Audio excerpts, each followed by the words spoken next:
السلام علیکم ورحمۃ اللہ وبرکاتہ۔ قارئین و سامعین، مزید ایک ویڈیو لے کر آپ کے سامنے حاضر ہوئے۔ امید کرتے ہیں کہ آپ کو یہ ویڈیو پسند آئے گی۔ عنوان ہے دودھ اور پانی کا دلچسپ مکالمہ۔ ایک صاحب نے عجیب سی بات سنائی، اچھی لگی، آپ کو بھی سنا دیتے ہیں۔ کہنے لگے کہ حلوائی دودھ کو آگ پر جب گرم کر کے اس کی ملائی بناتے ہیں تو پہلے اس میں پانی ڈالتے ہیں۔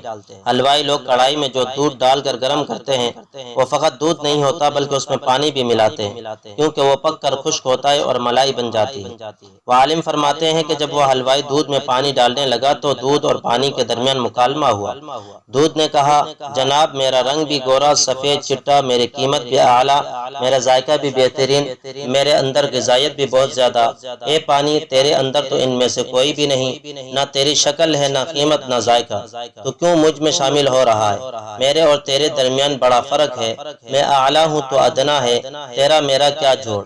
پانی نے کہا، دودھ صاحب، بات آپ کی بالکل ٹھیک ہے، آپ اعلیٰ، آپ کی قیمت اعلیٰ، آپ کے طلبگار زیادہ لوگ ہیں، آپ کی غذائیت بھی بہت ہے، اور میں کم قیمت ہوں، میری شکل دیکھنے میں اتنی اچھی نہیں، ذائقہ بھی کوئی نہیں، میں ادنا ہوں اور آپ اعلیٰ، لیکن مجھے اپنے اندر شامل ہونے دیں، اس لیے کہ میں وفادار ہوں، میں اگر آپ میں شامل ہوا تو وفا کروں گا۔ دودھ نے کہا، اچھا ذرا بتاؤ تو صحیح وہ وفا کیسے ہوگی؟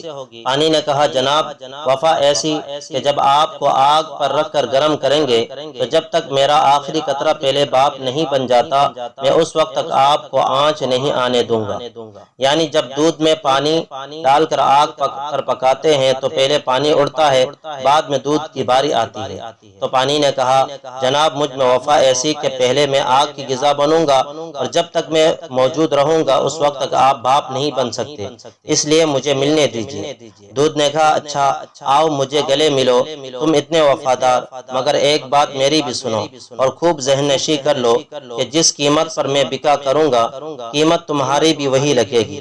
جب پانی دودھ سے ملا تو پانی کی قیمت دودھ کے ساتھ لگ گئی۔ اگر ہم اللہ پاک سے سچی محبت کرنے والوں کے ساتھ لگ جائیں گے تو انشاءاللہ ہماری بھی قیمت وہی لگے گی جو عاشقان خدا کی ہوگی۔